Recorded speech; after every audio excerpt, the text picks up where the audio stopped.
Hello,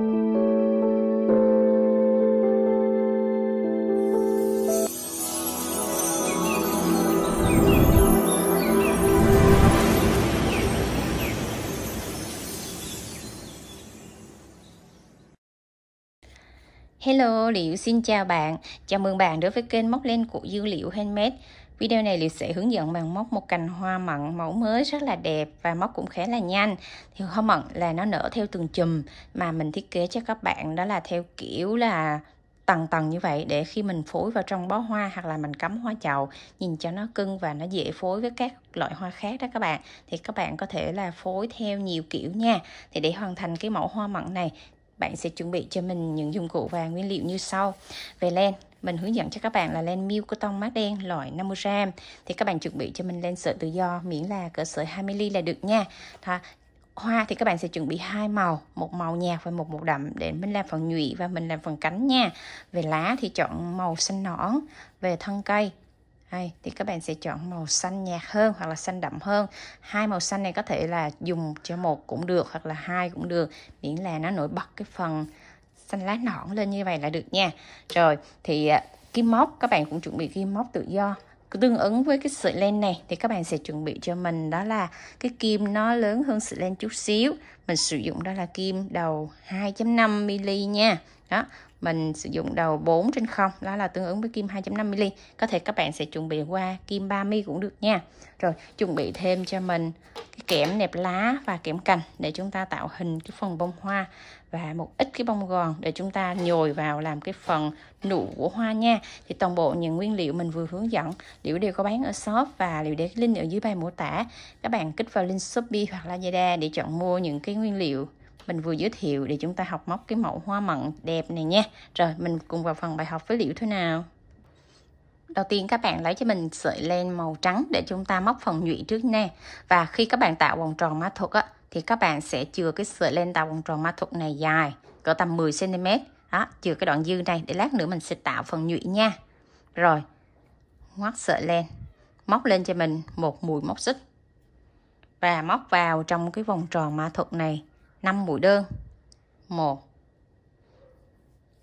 2 3 4 5. Xong 5 mũi đơn rồi, siết chặt cái vòng tròn này lại và móc một mũi dời vào ngay trong móc đầu tiên của mũi đơn này. Rồi, dời là kéo lên qua nha. Xong rồi các bạn sẽ móc lên một mũi móc xích, siết chặt và cắt len, nó cũng có chiều dài bằng như chiều dài của cái đoạn len mà mình vừa chừa lúc nãy đó các bạn. Đó, hai sợi len nó phải dài như vậy luôn ha, 10cm hết nha. Rồi các bạn sẽ nối cái sợi len để chúng ta móc phần cánh hoa vào đây.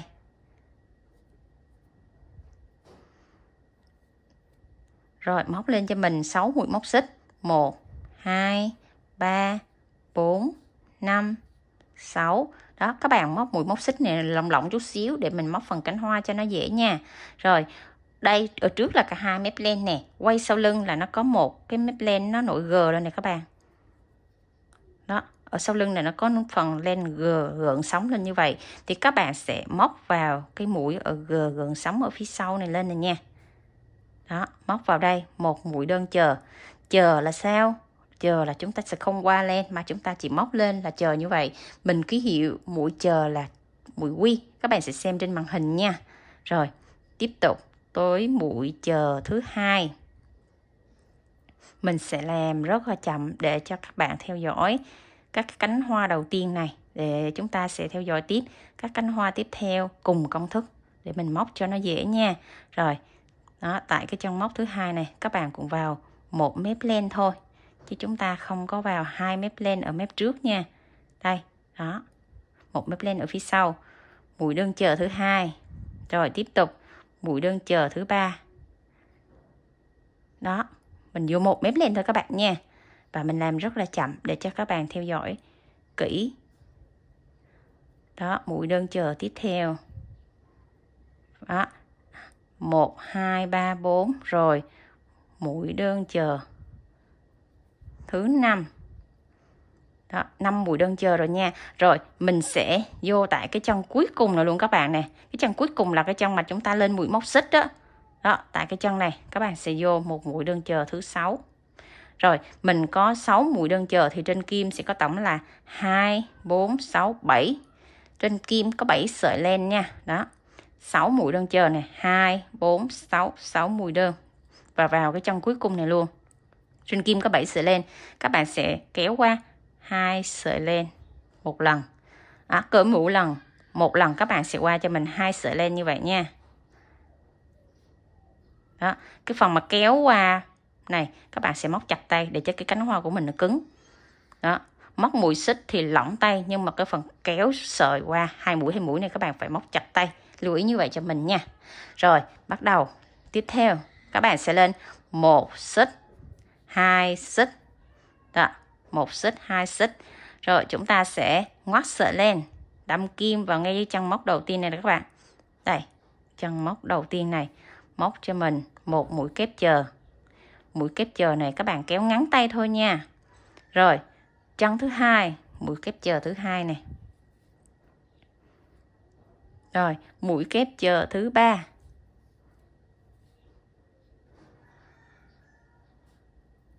Ba mũi kép chờ liên tiếp ở 3 chân móc nha. Rồi còn lại 2 chân cuối này thì các bạn sẽ móc chuyển qua mũi đơn chờ. Chân cuối cùng mũi đơn chờ. Và ở hàng thứ hai này chúng ta sẽ không đâm vào ngay tại cái chân này nữa nha các bạn. Đây, tại cái chân móc này chúng ta sẽ không đâm vào nữa nha. Rồi, trên kim chúng ta sẽ có 2, 4, 6. 6 vòng len. Rồi các bạn sẽ kéo qua cho mình nha. Một lần là 2 sợi. 1 2 3 4 hôm mình bị qua là dư rồi. 5. Đó. Mình sẽ kéo qua như vậy hết cho mình tất cả các cái sợi len. Và khi cái bước kéo qua này các bạn sẽ kéo chặt tay nha. Lưu ý là chặt tay cho mình. Xong rồi các bạn sẽ lên cho mình một mũi móc xích. Rồi thì các bạn sẽ quay lại, các bạn thấy một cái hàng G này. Đó, chúng ta sẽ móc lên cái hàng G tương tự giống như cái hàng đầu tiên này. Các bạn cũng móc lên cái phần hàng G đó nha. Móc một mũi móc xích. Rồi quay lại, móc ở chân đầu tiên này cho mình nè. Đó, cái G này đó các bạn nha. Đâm kim vào tại cái G đây. Rồi, mình sẽ lưu ý khi đâm cái G này nó hơi khó, cho nên các bạn phải cho đúng vào cái chân móc. Rồi chúng ta sẽ móc vào đây, kéo lên qua và móc một mũi đơn. Và cái hàng này các bạn sẽ móc mũi đơn chặt tay nha. Đó, có mỗi cái G đó các bạn sẽ móc vào một mép len đó thôi. Móc cho mình một mũi đơn và mũi đơn chặt tay để cho cái cánh hoa của mình nó cứng. Đó, 3. Rồi mũi đơn thứ tư, mũi đơn thứ 5. Đó. Hàng này chúng ta sẽ có 5 mũi đơn nha. 5 mũi đơn ở 5 chân móc. Rồi, ngay cái chân cuối cùng này các bạn không móc vào cái chân này mà các bạn sẽ móc qua chân kế bên này cho bạn. Đây. Chân này bỏ nha. Các bạn sẽ móc qua chân kế bên này một mũi dời. Dời là kéo lên qua luôn. Đó. Là để nó khép cái cánh hoa phần dưới lại là chúng ta đã móc xong một cánh hoa đầu tiên. Thì các bạn cũng làm tương tự công thức như vậy cho 4 cánh hoa còn lại nữa. Thì bắt đầu chúng ta sẽ lên xích tiếp nè. 6 mũi móc xích nha. 1 2 3 4 5 6. Đó, 6 mũi móc xích này thì các bạn cứ móc lỏng tay để cho các cái hàng khác chúng ta móc nó dễ dàng hơn. Rồi thì quay phần len lại, các bạn cũng móc liên tiếp cho mình các mũi đơn ở các chân móc này. Đó. Móc cái phần G đó các bạn nha. Mũi đơn chờ. Ở cái phần này thì mình sẽ móc nhanh thôi, mình không có hướng dẫn cho các bạn kỹ nữa. Đó, để cho các bạn theo dõi và móc tương tự giống như cái cánh hoa đầu tiên như vậy nha. Đó, đâm kim vào đây thì các bạn nhìn kỹ để các bạn đâm cho nó khỏi bị sót mũi móc nha các bạn.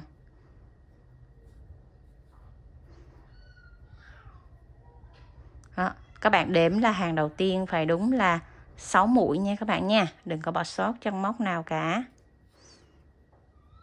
Rồi chân cuối cùng này, vô vào chân cuối cùng này luôn. Đó, 2, 4, 6, 7, trên kim có 7 sợi len. Rồi các bạn sẽ qua một lần là 2 sợi len. Cái phần mà qua này luôn luôn móc chặt tay nha. Rồi bắt đầu lên 1 xích, 2 xích, ngoắt sợi len, móc vào cái chân đầu tiên này cho mình một mũi, đây, một mũi kép chờ. Rồi tiếp theo chân thứ hai, một mũi kép chờ. Chân thứ ba, một mũi kép chờ. Chân thứ tư, một mũi đơn chờ. Chân thứ năm, một mũi đơn chờ. Rồi trên kim có 6 sợi len, các bạn sẽ dồn lại hết nha.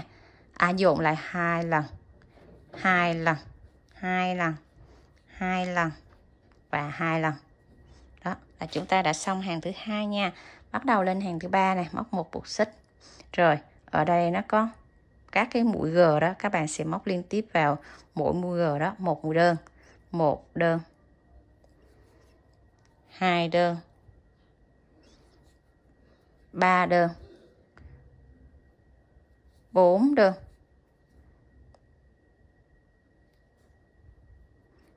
5 đơn. Xong 5 mũi đơn rồi thì các bạn sẽ không đâm kim vào ngay cái chân móc của cái phần lên xích đó, mà các bạn sẽ đâm kim vào chân tiếp theo này, một mũi dời để chúng ta dời qua và tiếp tục lên một cái cánh hoa tiếp theo. Đó thì mình đã hoàn thành xong 2 cánh hoa. Các bạn sẽ làm tương tự công thức như vậy cho 3 cánh còn lại nữa nha.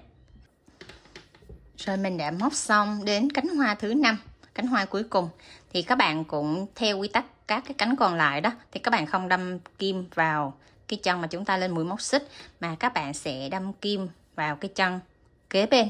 Đó, tức là cái chân cuối cùng cũng là cái chân đầu tiên của cái cánh hoa đầu tiên đó nha, để cho 5 cánh hoa nó tiếp xúc, nó sát lại với nhau, nó không có bị rời ra. Đó, xong rồi các bạn sẽ cắt len cho mình. Cái màu tím thì các bạn cắt ngắn thôi, cái phần cánh hoa đó các bạn cắt ngắn nha. Rồi tại cái chân móc này các bạn sẽ đẩy cái sợi len nó xuống phía dưới, rồi dùng 2 cái sợi len tím này các bạn cột vuốt lại để nó khỏi bị tuột nha các bạn. Khi cột thì các bạn sẽ đẩy nó vô giữa nè, để cái phần đài hoa lát nữa nó sẽ che cái phần len thừa này, nó không có bị lộ ra ngoài ha. Xong các bạn sẽ cắt 2 cái sợi len tím này sát cho mình cột cút rồi đó. Rồi còn 2 cái sợi len dài này mình sẽ hướng dẫn các bạn cách để bạn tạo nhụy nha. Rồi dùng cái kim móc này nè các bạn sẽ móc từ ngay cái vòng tròn ma thuật này, móc một sợi màu trắng lên nha. Đó, đẩy sợi màu trắng lên, rồi bắt đầu sẽ vòng xuống mỗi cánh hoa, các bạn sẽ vòng xuống một vòng đây, rồi lại móc tại cái vòng tròn ma thuật này lên nè. Rồi tới cánh thứ hai các bạn cũng đẩy cái len này xuống phía dưới, và tại cái vòng tròn ma thuật này đẩy sợi len lên. Rồi đến cánh thứ ba các bạn cũng làm tương tự như vậy nha. Rồi bắt đầu các bạn lấy tiếp cái sợi len mình chừa lúc này đó, còn lại 2 cánh còn lại các bạn cũng làm tiếp theo như vậy nha. Đó, mình làm bằng 2 sợi để cho nó mới đủ cái diện tích của mình. Đó, ngoắt vô một nhánh, rồi ngoắt qua bên đây một nhánh nữa, rồi quay nó xuống.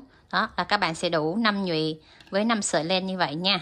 Rồi tại đây 2 sợi này nó nằm ở 2 vị trí này, thì các bạn sẽ cho nó vô giữa một sợi đây, cho nó vô giữa một sợi trước. Rồi chúng ta cũng cột guốc lại tại cái vị trí vòng tròn ma thuật đó nha, cột guốc tại cái vị trí này để nó khỏi bị tuột lên, và mình giấu cái phần đài nó nằm trong cái vị trí này, nó cũng gọn này đó. Các bạn cột chặt lại vị trí này, rồi cột guốc 2 vòng cho mình cho nó chắc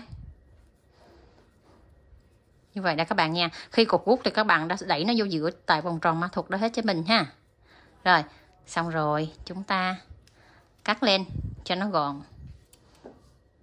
Đó, cắt lên xong là các bạn sẽ có một bông hoa nó có 5 nhị nó tỏa ra như vậy đó các bạn ha. Rồi chuẩn bị sợi len màu xanh để mình móc phần đài hoa nha. Tạo cho mình một vòng tròn ma thuật. Tạo vòng tròn ma thuật thì cái sợi len dư này ngắn thôi, không cần để dài giống như phần bông hoa nữa. Rồi móc lên một mũi móc xích và móc vào trong vòng tròn này 10 mũi đơn cho mình. 1 2 3 4 5 6 7 8 9 10. Xong 10 mũi đơn, các bạn sẽ siết cái sợi len ngắn này chặt lại nè. Rồi chúng ta sẽ móc một mũi dời vào ngay cái chân đầu tiên của mũi đơn này. Đây, móc một mũi dời qua là mình đã xong một cái vòng tròn ma thuật nha. Rồi bắt đầu chúng ta sẽ chia ra phần cánh của đài. Các bạn sẽ móc ra cho mình 4 mũi móc xích. 1 2 3 4. Xong 4 mũi móc xích rồi thì chúng ta bỏ chân đầu tiên, móc vào chân thứ hai này một mũi đơn. Rồi chân thứ ba một mũi kép. Rồi còn cái chân thứ tư này các bạn sẽ không móc nha. Đó, chân này không móc. Rồi ngay tại mà chúng ta lên mũi móc xích này, các bạn không móc, các bạn chừa tiếp một chân móc. Đây, các bạn sẽ chừa một mũi móc, chừa một chân móc. Các bạn đâm kim vào chân thứ hai này, móc cho mình một mũi dời. Đó là mình đã tạo xong một cái cánh của phần đài nha. Rồi các bạn sẽ lặp lại tương tự công thức như vậy cho 4 cái đài còn lại. Lên 1 2 3 4. Bỏ chân móc đầu tiên, móc vào chân thứ hai này một mũi đơn. Ngoắt sợi len, móc vào chân thứ ba một mũi kép đơn. Chân thứ tư này chúng ta không móc nha. Rồi xuống đây cách này, cách một chân này, hai chân này. Chân mà chúng ta lên mũi móc xích không móc, chân kế tiếp không móc, móc vào đây. Đây là không móc nè. Móc vào chân kế tiếp này một mũi dời. Đó là mình đã xong cái cánh thứ hai. Các bạn sẽ lặp lại 3 cánh còn lại như vậy nữa nha. Mình đã móc xong đến chân cuối cùng thì các bạn cũng chừa một chân móc ra như vậy và mình sẽ đâm kim vào tại cái chân cuối này, cũng là chân đầu của cái cánh đầu tiên nha. Siết chặt rồi cắt lên, đẩy sợi len ra và tại cái vị trí chân móc đó các bạn sẽ kéo cái sợi len nó xuống phía dưới cho nó khỏi tuột nha các bạn nha. Rồi mình cắt cái phần đài này, cái sợi nó ngắn lại chút xíu để lát nữa mình trang trí cho nó gọn nha. Đó là mình đã xong một cái đài của cái phần hoa các bạn nha. Đến phần móc nụ hoa thì các bạn sẽ tạo cho mình một vòng tròn ma thuật. Móc lên một mũi móc xích, móc vào trong vòng tròn ma thuật này 10 mũi đơn. 1 2 3 4 5 6 7 8 9 10. Siết chặt cái sợi len ngắn này lại các bạn ha. Rồi móc một mũi dời vào trong móc đầu tiên của mũi đơn này để chúng ta tạo được một vòng tròn. Bắt đầu lên hàng 2, móc lên một mũi móc xích. Tại trong móc đầu tiên này móc cho mình một mũi đơn. Và các bạn sẽ thực hiện liên tiếp mỗi trong móc một mũi đơn như vậy cho đến hết vòng thứ hai nha. Rồi mình sẽ móc nhanh nè. Hàng thứ hai một trong móc một mũi đơn, là tổng là chúng ta sẽ có 10 mũi đơn ở hàng thứ hai nha.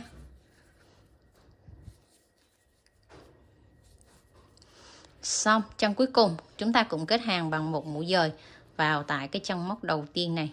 Rồi các bạn sẽ đẩy cái phần len thuận nó ra bên ngoài nha. Đó, đẩy cái phần len thuận này nó ra ngoài, nó sẽ nhu tròn lên như vậy. Rồi hàng thứ ba móc lên một mũi móc xích và lặp lại công thức như hàng thứ hai, tức là mỗi chân móc một mũi đơn để tạo cái phần nụ cho nó tròn và nó sẽ có cái độ bo bo ở cái góc dưới nha các bạn nha. Rồi đi đều mỗi chân móc một mũi đơn cho mình.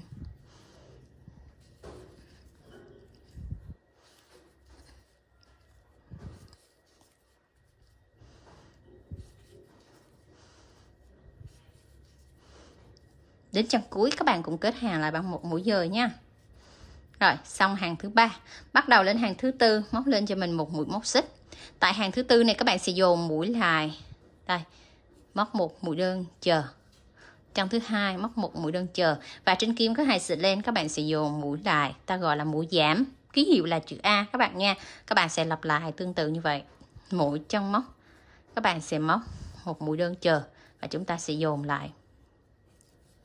Đó, 10 mũi đơn thì các bạn sẽ giảm mũi như vậy là chúng ta sẽ còn lại là 5A nha. 5A là 5 chân móc đó các bạn. Đây, chân cuối cùng. Xong đến cái chân cuối cùng này thì các bạn đừng có kết hàng vô. Để cái lỗ trống này để chúng ta nhồi bông gòn đó nha. Nếu các bạn sẽ kết hàng vô thì nó khó nhồi bông gòn. Rồi, các bạn sẽ nhồi gòn căng vô cho mình trước, cho cái nụ của mình nó tròn đều đẹp nha.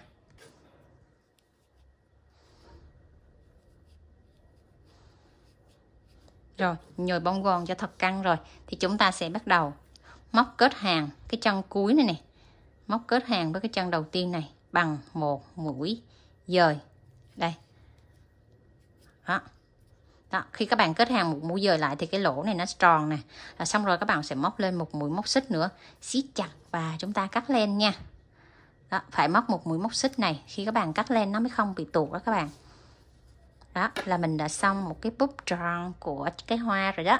Bắt đầu chúng ta móc phần đài của nụ nha. Phần đài của nụ thì các bạn cũng tạo cho mình một vòng tròn ma thuật. Rồi, móc lên 3 mũi móc xích. 1, 2, 3. Móc vào trong vòng tròn ma thuật này một mũi kép chờ. Mũi kép chờ mình ký hiệu là chữ Quy nha.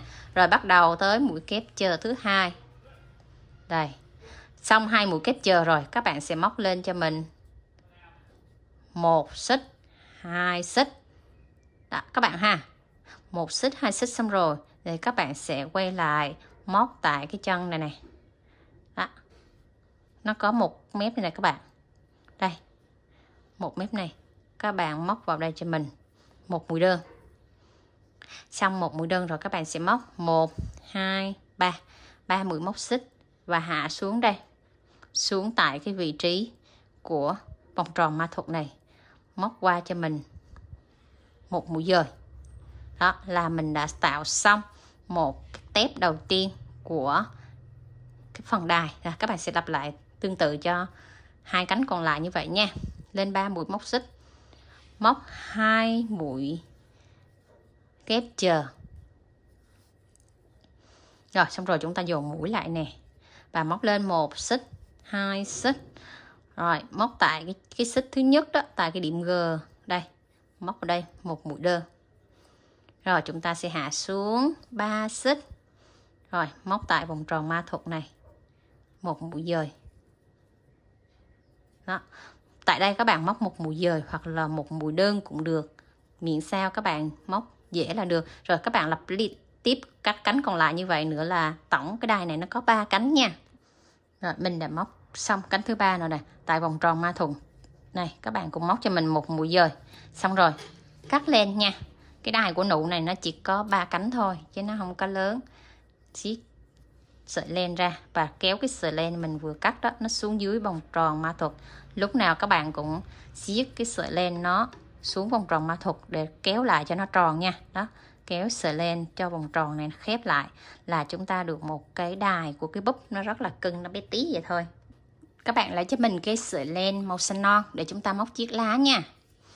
Tạo cho mình một nút thắt, siết chặt, móc lên 7 mũi móc xích. 1, 2, 3, 4, 5, 6, 7. Rồi cắt cho mình một đoạn kẽm có chiều dài cỡ tầm là 10 cm thôi để chúng ta nẹp vào trong cái phần chiếc lá này nha. Rồi bỏ chân đầu tiên, móc vào chân thứ hai này cho mình một mũi đơn và bẻ cong cái đoạn kẽm lên. Rồi đến chân thứ hai các bạn móc tiếp cho mình một mũi đơn. Chân thứ ba móc mũi nửa kép mình ký hiệu là chữ T nha. Chân thứ tư các bạn cũng móc mũi nửa kép, mình ký hiệu là chữ T luôn. Rồi chân thứ 5 các bạn sẽ hạ xuống cho mình một mũi đơn. Chân thứ 6 một mũi đơn. Rồi bẻ cong cái kẽm lại cho nó dễ móc tiếp ở bên trái. Đó, 2 đơn, 2 nửa kép, 2 đơn. Rồi ở chân cuối cùng này các bạn sẽ móc lên 1 xích, 2 xích.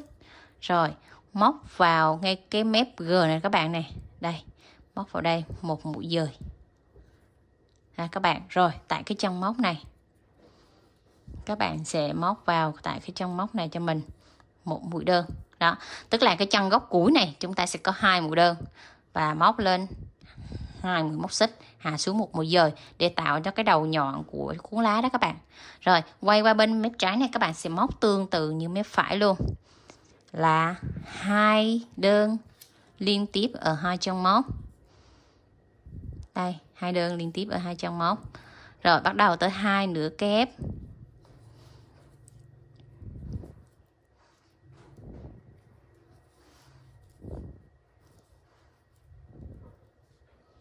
Đó, mình móc đối xứng qua bên mép này nha. Rồi. Đó. Còn lại đây một mũi đơn. Rồi, tiếp tục mình sẽ móc qua cái chân móc đầu tiên của mũi đơn này các bạn. Móc qua đây một mũi dời. Rồi, vòng cái sợi len xuống phía dưới kẽm, quay lên một cái nữa. Quay kẽm lên, quay sợi len lên, chúng ta móc qua một mũi dời nữa. Siết chặt, rồi mình cắt len nha. Rồi, trước khi mình quấn cái sợi len vô cái thân kẽm thì chúng ta sẽ chỉnh cho cái chiếc lá nó nhọn nhọn và nó không bị lộ kẽm ở cái đầu này này. Đó, khuyết điểm của các bạn thường hay bị lộ kẽm ở đây thì các bạn chỉnh cho nó đùng len lại. Đó, đùng cái sợi len lại nha. Nó không bị lộ kẽm, tất cả các sợi len nó đùng hết lại như vậy, vừa vặn rồi thì các bạn mới bắt đầu quấn len cho mình vòng quanh cái thân kẽm. Rồi tách kẽm ra, chúng ta sẽ cho sợi len dư vào và quấn nó lại là chúng ta đã xong một chiếc lá mini cưng cưng rồi. Rồi đến giai đoạn mình quấn hoa và đài nha. Cắt cho mình một đoạn kẽm có chiều dài là 20 cm. Bắt đầu mình quấn cái phần hoa trước nha. Rồi đút cái đoạn kẽm này vào cái sợi len ở chính giữa cái phần nhụy này các bạn nè. Đó, các bạn sẽ cho vào 2 sợi len bất kỳ nào là được. Đó, đút kẽm vào trong cái phần bông hoa đó, rồi bẻ đôi cái đoạn kẽm cho nó bằng lại. Bắt đầu chúng ta sẽ cho cái phần đài vào, cho cái đoạn mà len hở ra nè, cho nó vô trong để cái mặt phải nó nằm ở phía bên ngoài nha. Rồi tại vị trí này các bạn sẽ dùng máy bắn keo, các bạn sẽ chích đều ở cái phần nhụy, cái màu trắng trắng đó, các bạn chích đều vòng tròn hết tại cái nhụy đó. Rồi mình sẽ đẩy cái phần đài sát vô, rồi giữ chút xíu cho nó khô keo các bạn ha. Đó, giữ và đẩy lên, đẩy cái đài lên để cho cái bông hoa của mình nó sẽ bó gọn lại. Đó, khi mình đưa cái đài vô thì các cánh hoa của mình này nó sẽ tự động nó lại, nó thành một cái bông hoa nở đó các bạn. Đó, bông hoa nở vừa, nó không có nở quá. Đó, khi đưa đài vô là tự động nó đẹp đó các bạn ha. Rồi, đó là xong cái phần đài. Rồi, bắt đầu các bạn sẽ lấy cho mình cái sợi len màu xanh. Mình đưa sợi len này vô để chúng ta quấn nha. Đây, đưa dư chút xíu như vậy. Rồi, tại cái vị trí đài này, các bạn sẽ đưa lên sát vô, quấn 2 vòng. Đó, 2 vòng cho chặt trước nha. Siết chặt lại rồi các bạn sẽ quấn lại nó xuống phía dưới này cho mình, cho hết cái đoạn kẽm có chiều dài là 10 cm luôn.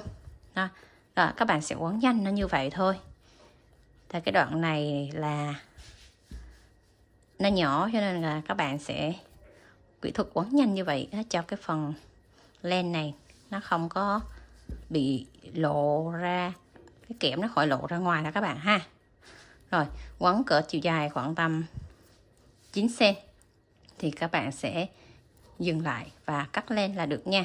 Rồi tách cái đoạn kẽm này ra, cho cái sợi len thừa này vào, rồi xoắn cái kẽm này lại, rồi mình cắt cái sợi len. Thế là chúng ta đã xong một bông hoa nha. Đó, rồi bắt đầu tới cái phần đài, các bạn cũng làm tương tự như vậy. Cho cái đoạn kẽm vào cái phần đài này. Phần đài này các bạn sẽ đút xuyên qua 2 sợi len. Đó, xuyên qua 2 sợi len như vậy nha. Cũng bẻ đôi cái đoạn kẽm này cho chặt lại, bóp chặt lại. Đưa cái đài vào, đưa cái phần len cắt này này cho nó vô trong. Vô trong như vậy. Rồi chúng ta sẽ chích keo tại cái vòng tròn của cái bông hoa này các bạn. Đó, chích keo tại cái vòng tròn đó. Rồi mình áp sát cái đài vô, áp sát vô và đẩy hết 3 cái đài cho nó ôm trọn vào trong cái nụ này. Giữ chặt chút xíu cho nó khô keo các bạn nha. Khô keo rồi thì các bạn sẽ chích cái cánh nè cho nó ôm trọn vô. Chích keo ít thôi các bạn nha. Các bạn chích nhiều keo và nó bị lộ đó. Rồi, chút xíu keo thôi. Các bạn muốn cái búp của mình nó nở hé ra tí thì các bạn cho nó hé ra. Đây, cánh này là cánh nở nè.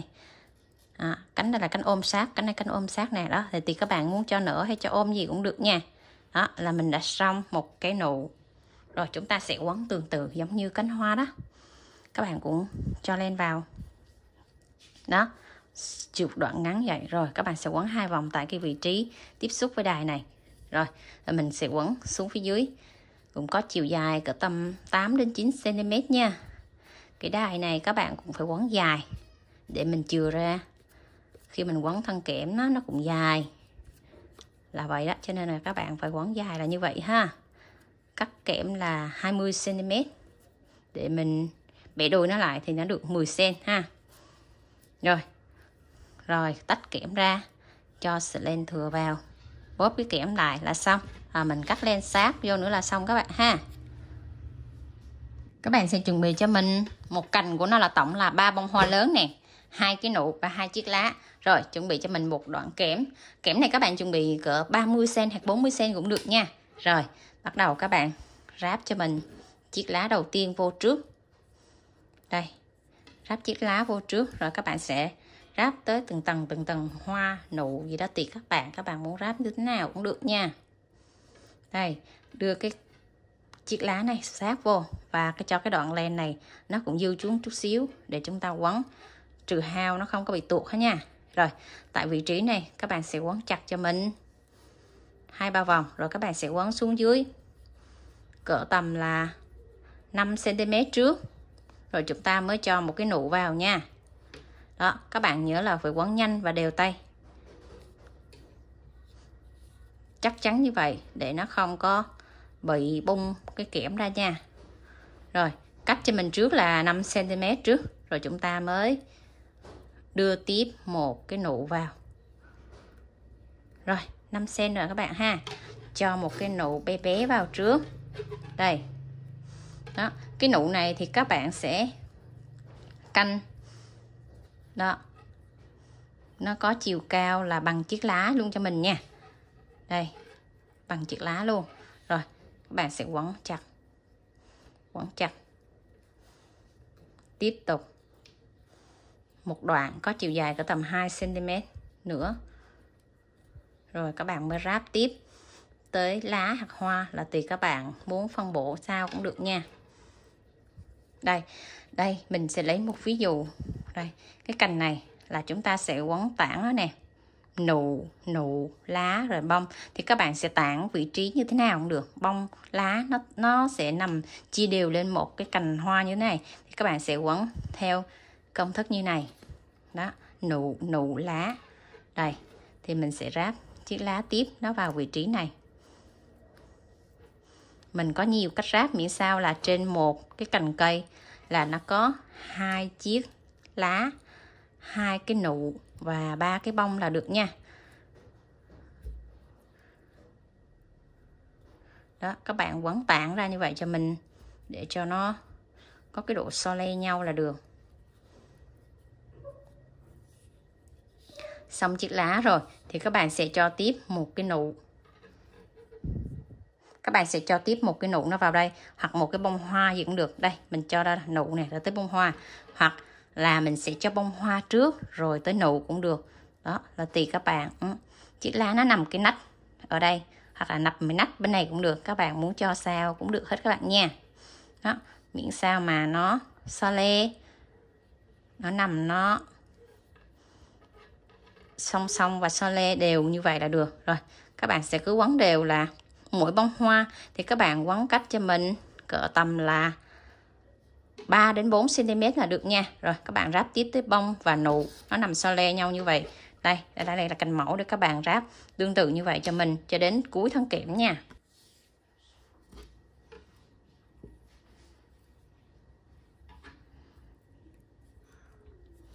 Cứ mỗi chỗ mà các bạn đưa bông hoa vô tiếp xúc thì các bạn sẽ quấn chặt cho mình 2 vòng tại cái vị trí cái kẽm tiếp xúc với bông hoa đó, rồi các bạn sẽ quấn tiếp cho nó chắc nha.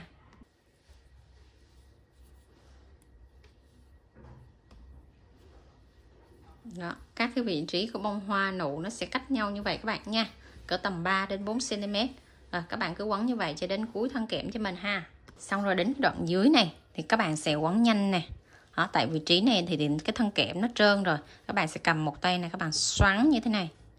Đó. Và một tay các bạn sẽ quay. Nó rất là nhanh. Đó là các bạn làm lại cái phần len này cho nó vừa lợi cong mà nó vừa lợi len nữa. Đó, bí quyết để chúng ta xoay cái phần dưới đó các bạn. Đó, xoay đến đoạn cuối còn một ít kẽm thì chúng ta chừa lại và bắt đầu mình sẽ dừng lại để chúng ta chích keo vào đây cho nó chắc chắn nè.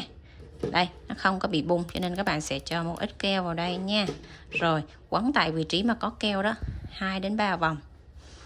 Đây, cho nó khỏi bị bung len ra. Rồi, các bạn sẽ cắt len và dùng tay miết nó lại. Đó, để cho cái phần keo nó dính vào trong cái phần len là chúng ta làm nó không có bị tuột lên ra nha.